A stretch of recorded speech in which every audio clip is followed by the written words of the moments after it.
right, ladies and gentlemen, good morning. I am C.W. Mayberry. This is Bible 101 from Torah, Observant, Apostolics. And we're going to continue on. This should be lesson number 6, beginning in Genesis chapter 9, reading from the King James Version of the Bible. And God blessed Noah and his sons. So this is the conclusion of the flood, the recession of the waters of the flood, and the exit into a renewed world, the cursed world, the world rife with sin, done away with, and in a new beginning. All right. Chapter 9, verse 1. And God blessed Noah and his sons, and said unto them, Be fruitful and multiply, and replenish the earth. The same thing that was said to Adam and Eve in the garden. That is God's will for the expansion of life. And the fear of you and the dread of you shall be upon every beast of the earth, and of every fowl of the air, and upon all that move upon the earth, and upon all the fishes of the sea. Into your hand are they delivered. That dread was not there before. There's now an understanding, there's a change in the world of the spirit. And though animals don't have souls, they do have spirits, and they can feel, they can be influenced by people and their spirits. They take on human characteristics because of exposures to human beings over time. And now there's an understanding that this creature has caused a great deal of trouble, even the all completely wiping out entire species except for those that were on the ark. All right, so there's a change in the atmosphere spiritually. Verse 3, Every moving thing that liveth shall be meat for you, even as the green herb have I given you all things. And in that one verse is contained a library of information. Mankind's diet now changes. Mankind now becomes a meat eater, probably because of the changes in the physical environment. And, well, let's leave that at that. But the flesh with the life thereof, which is the blood thereof, shall ye not eat. So there's a restriction there. Any animal that you kill to eat has got to be bled. The blood's got to be drained out of it, all right? And surely your blood of your lives will I require it at the hand of every beast. I will require it, and at the hand of man. And at the hand of every man's brother will I require the life of man. Now, why did he say that before Cain and Abel? Why was that never spoken? Maybe it was. It's just not recorded. But there's a change in the environment. There's a change in the understanding of what man is. There's a change in the spiritual environment, the social environment. Everything has changed because of this. And more law, more and more guidance, more and more instruction has to be given to counterbalance the corruption that is in both, that starts in the spirit in man and winds up manifesting itself in his actions. All right? Verse 6. Whoso sheddeth man's blood, by man shall his blood be shed, for in the image of God made he man. So that's capital punishment universally. No excuse. Intentional homicide is met with capital punishment. And you be ye fruitful and multiply, bring forth abundantly upon the earth, and multiply therein. And God spake unto Noah and his sons with them, saying, And behold, I will establish my covenant with you, and with your seed after you. God is a God of covenant. Even from the beginning with Adam, when there was no sin, there was covenant. Very simple covenant. Don't eat that tree. Don't eat of that tree and live. And it's gotten more and more complex as we've gone along because of our violations of it. But God is still a God of covenant. You cannot willy-nilly do what you want to do, pick and choose how you want to live, pick and choose how you approach God. There's a prescribed manner to do these things. And you, my friend, are going to have to be aware of it for yourself. No priest, no prophet, no rabbi, no guru, no shaman. Okay? You, and you alone. And God spoke unto Noah and his sons, saying with him, saying, I will establish my covenant with you and with your seed after you, verse 10, and with every living creature that is with you, of the fowl sorry. This is raw and uncut. This is the real deal. No polish, no editing. And with every living creature that is with you, of the fowl and of the cattle and of every beast of the earth with you, and from all that go out of the ark, that every beast to every beast of the earth. And I will establish my covenant with you. Neither shall all flesh be cut off any more by waters of a flood. It didn't say they wouldn't be cut off anymore, just not by a flood. Neither shall there be any more flood to destroy the earth.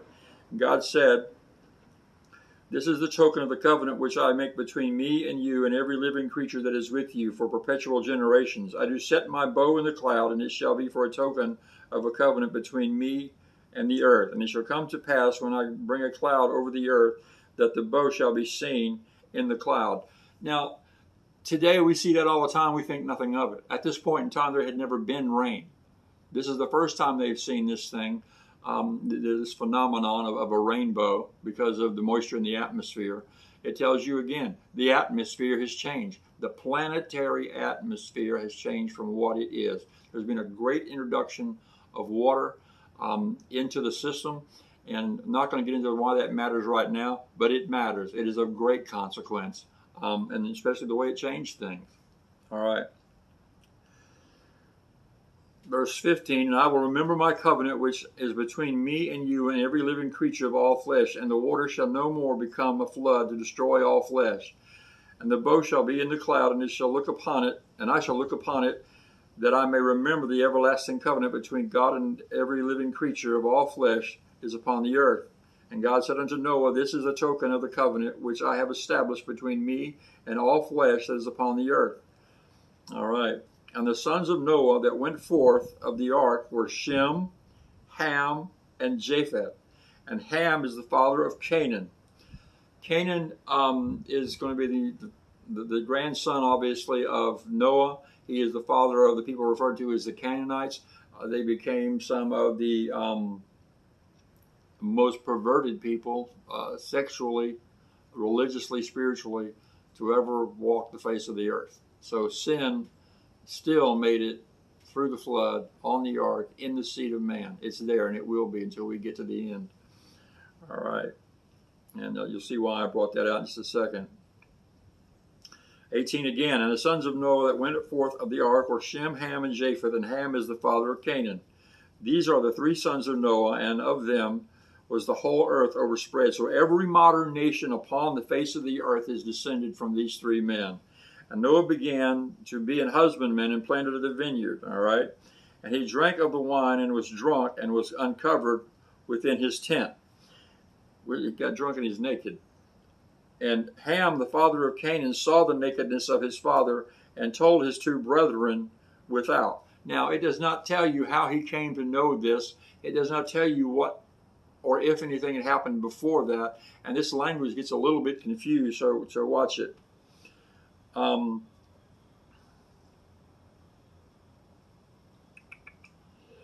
23, and Shem and Japheth took a garment and laid it upon both of their shoulders and went backward and covered the nakedness of their father, and their faces were backward, and they saw not their father's nakedness. And Noah awoke from his wine and knew what his younger son had done unto him, and he said, Cursed be Canaan. Now, it's not clear from this text, because Canaan is being counted as his father according to the language of the book, all right? What has happened is this grandson of Noah has found him drunk and has executed perversion upon him. That's what that is about, okay? And the father actually takes responsibility for it, but the curse is pronounced upon the grandson. And these people become exactly that kind of individual. They become exactly that kind of nation. They become that kind of vehicle for the demonic. That's what they are. That's what they have been. They would later on be responsible for the birth of who knows how many innocent babies offered up to a god they called Molech. They have found jar after jar after jar after jar, clay vessels full of the bones of animals and infant children that were offered up in sacrifice. And that kind of spirit is still in the world today. That's why you bring these things out. That's why you avoid sexual perversion. No matter, you know, we look at one thing and we say, well, that's not so bad, but that over there, that's terrible. Well, one thing leads to the other. It's a progression. It's always a digression. It goes down. It gets worse. What you allow today, your sons and your grandsons will take even further, all right, because you normalized it. 25. And he said, Cursed be Canaan, the servant of servants shall he be unto his brethren. And he said, Blessed be the Lord God of Shem, and Canaan shall be his servant. And God shall enlarge Japheth, and he shall dwell in his tents of Shem, and Canaan shall be his servant. And Noah lived after the flood 350 years, and all the days of Noah were 950 years, and he died. So 2,500 years in from the day of Adam, you're still having pretty long lifespans. But you see that begin to decline at this point because of the onset of genetic damage because of sin and environmental damage due to the sin indirectly, but through the flood. Now these are the generations, this is chapter 10, verse 1. Now these are the generations of the sons of Noah, Shem, Ham, and Japheth. And unto them were the sons born after the flood, so that could continue to procreate. The sons of Japheth, Gomer, and Magog, and Midian, and Javan, and Tubal, and Meshach, and Tyrus, and the sons of Gomer, Ashkenaz, and I'm going to try with these names, but they are not native, and Riphath, even after all these years, and Togarmah, and the sons of Javan, Elisha, and Tarshish, and Kittim, and Tudin, and these were the isles of the Gentiles divided in their lands, every one after his tongue, after their families, and their nations. Now they're jumping ahead in time here because there has been no division of tongues as of yet. It will be going down the line. So you've got an encapsulation of time there. Verse 5, but by these were the isles of the Gentiles divided in their lands, every one after his tongue, after their families, and after their nations. And the son of Ham, Cush, and Mizraim, and Put, and Canaan. So that's the whole Middle Eastern, Israel, Egypt, Assyria area. And the sons of Cush, Sheba, and Havilah, and Sabath, and Ramah, and Sabtachap, and the sons of Ramah, Sheba, and Dedan, and Cush begat Nimrod. All right. And he began to be a mighty one in the earth. He is not the son of a giant. This is the same language used to describe the sons that were born when the sons of God saw the daughters of men, Genesis chapter 6, verse 1. This man is not a giant relative to the people of his day. Everyone there was larger at this point in time. And people have become smaller as you've gone forward. If you visit Korea today, you look at North and South Korea, because of the dietary nutrition that is available in one area and not in the other, people are smaller, people are thinner.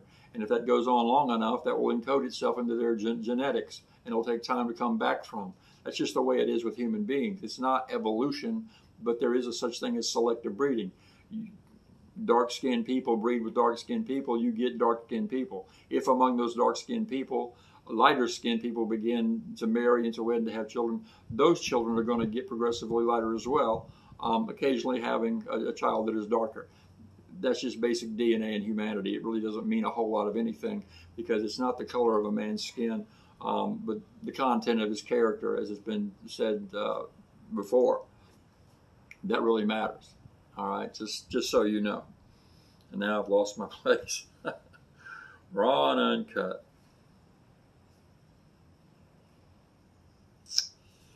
Okay, oh yes, our friend Nimrod. And Cush begat Nimrod, which is the another type of the Antichrist.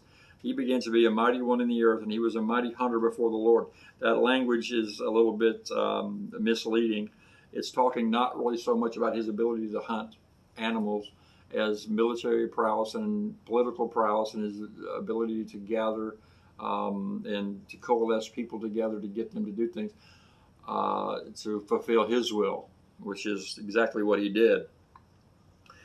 And the beginning of his kingdom was Babel, and Erech, and Echad, and Elnah, and in the land of Shinar, which is basically Babylon today, or Babylon today, Iraq. Out of the land went forth Asher and builded Nineveh, which is Assyria, and the city of Reboth and Calah and Risen, between Nineveh and Calah, and the same is a great city. And Mizraim begat Ludum and Anam and Libin and Naphathim and Nathrathim and Calasim, of whom came Philistim and Caphathim. All right, I am going to for the sake of time. It gives you all these genealogies, and genealogies are important because they give us a record of time. But I'm terrible at pronouncing these things. We're going to jump to verse 32 of chapter 10. Verse 32 of chapter 10, raw and uncut. These are the families of the sons of Noah after their generations in their nations, and these were the nations divided in the earth after the flood. Okay, that division has not yet happened. It's about to be. We'll see where it does. And the whole earth was of one language and of one speech. Now, that obviously contradicts what we read in chapter 10, the division of languages and nations. And it came to pass, as they journeyed from the east, that they found a plain in the land of Shinar, and they dwelt there. So their population's moving out. Not necessarily everybody takes off on a mass migration. And they said one to another, go to, let us make brick and burn them thoroughly, that they had brick for stone, and slime had they for mortar. Slime is basically pitch, which would be in tar pits, okay? And when it hardens, you can use it. The only problem is it's highly flammable. And they said one to another, go to, let us make brick and burn them thoroughly, that they had brick for stone, and slime had they for mortar.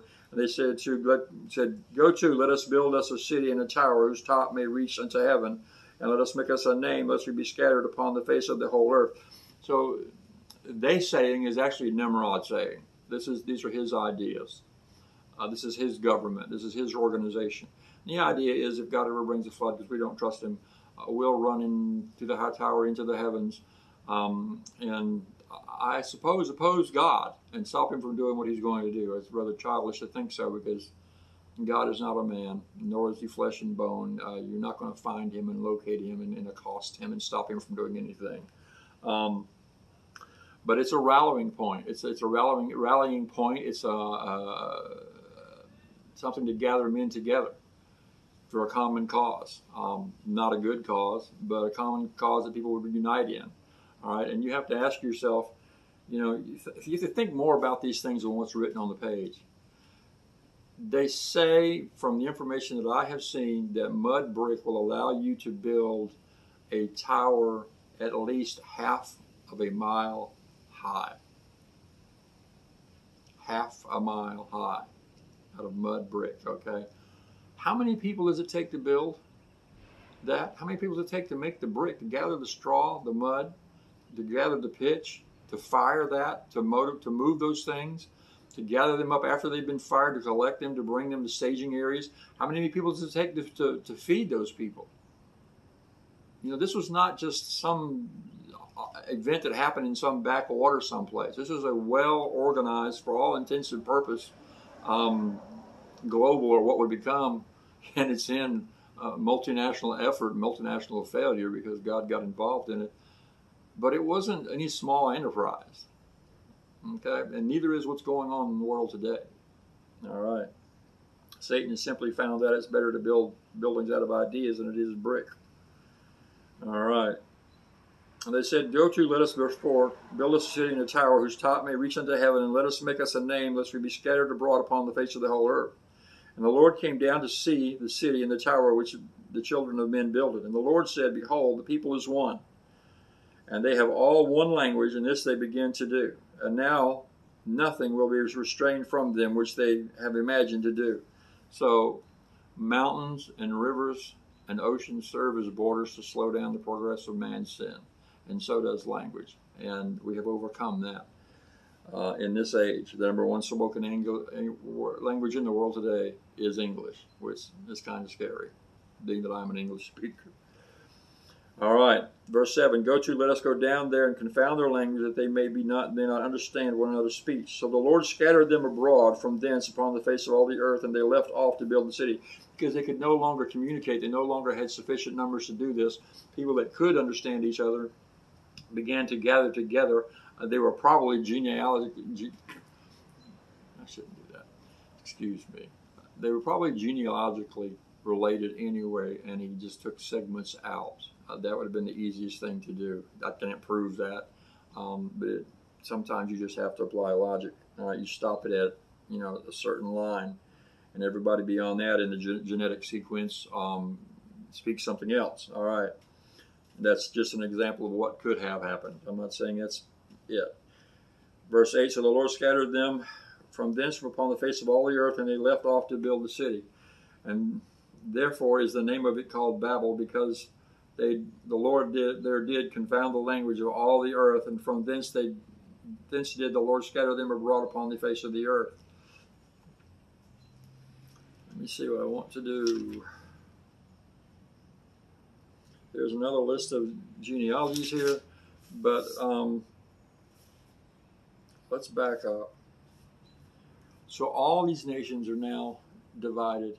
They've all had the example of how to gather people, how to put together a political system of some kind, how to manage it, how to manage resources. And they took that information with them and spread again abroad across the earth as they had done before the flood. But now there is no commonality of language. And you start getting into archaeology and the ruins left behind by many cultures. That stuff's really interesting. We're not going to talk about that today. It's just my pet hobby, I suppose. All right, verse 10. These are the generations of Shem. Shem was 100 years old and begat. That's what I wanted to go to. We're not going to get into it at this point in time, but I talked about Babel not being a small enterprise. This is the real beginning of geopolitical, religious, economic systems. This is the beginning of Babylon the Great. The Babylon the Great that still exists in the world today, that still rules the world today, called by 1,000 different names, and that will be in place to make war against Messiah when he comes, that will be destroyed in total, along with the head, the beast, the icon of Hasatan, Satan himself.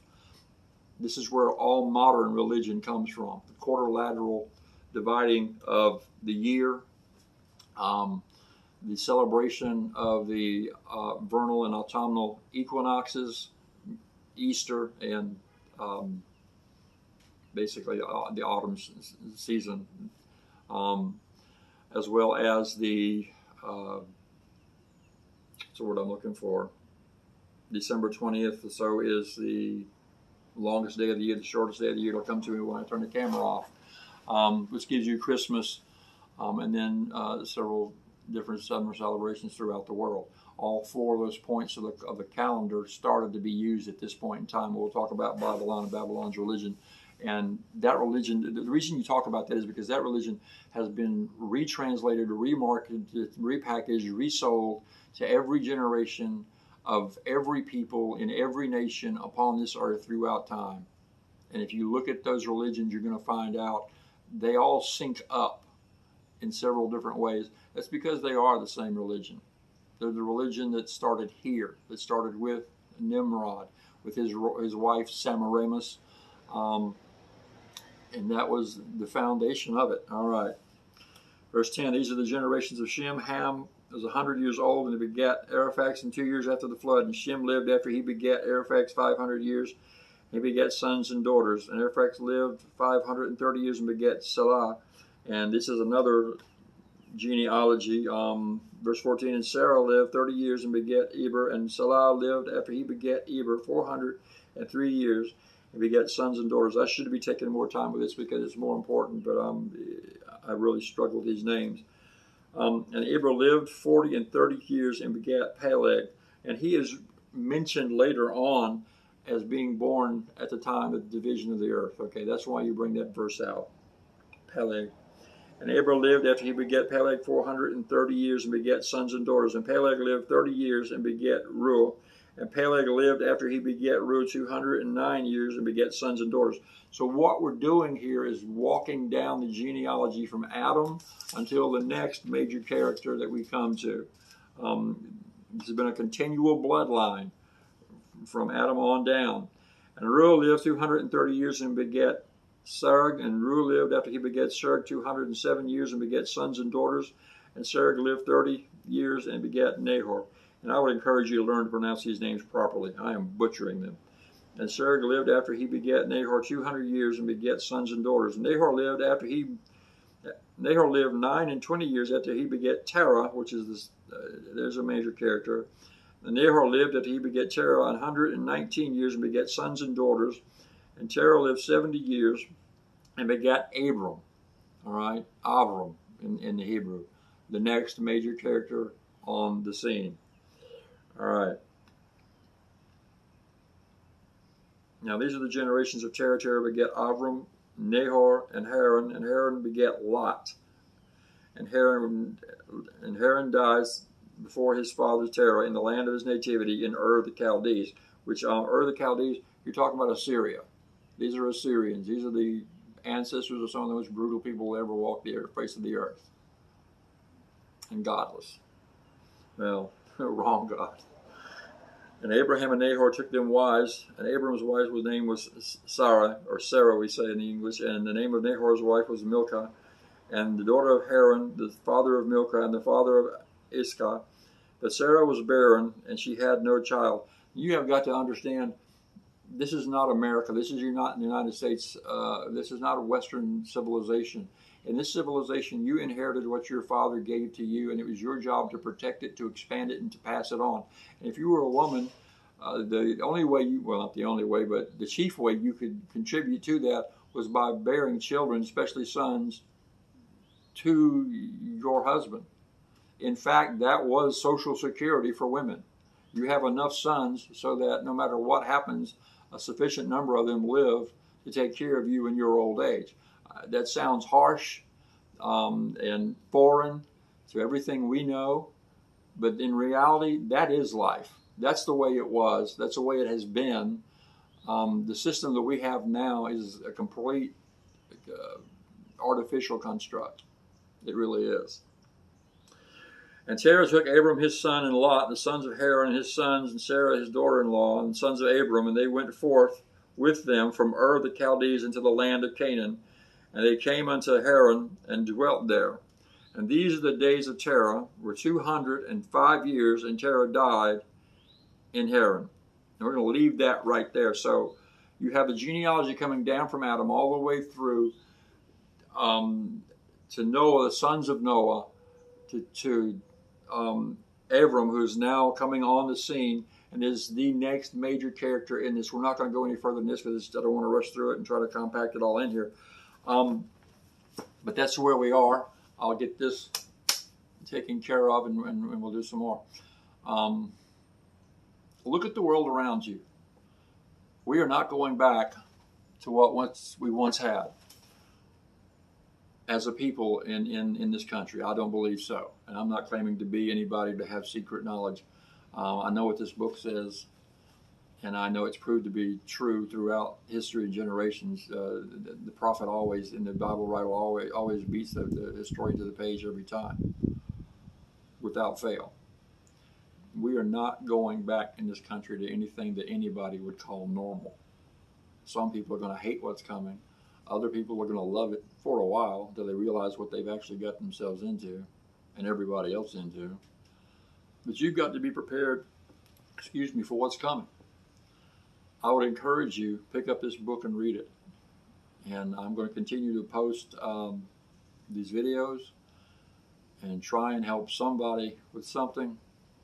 But I pray for you in the name of Yeshua HaMashiach, in the name of Jesus, the Messiah, that your mind would be touched, that your spirit would be touched, that your understanding would be open, and that you would let these things sink down into you and take purchase and become part of what you are. Because this is the light in the darkness. And if it is extinguished in you, you have no guide. You have no way out. And you cannot count on anyone else. People fail.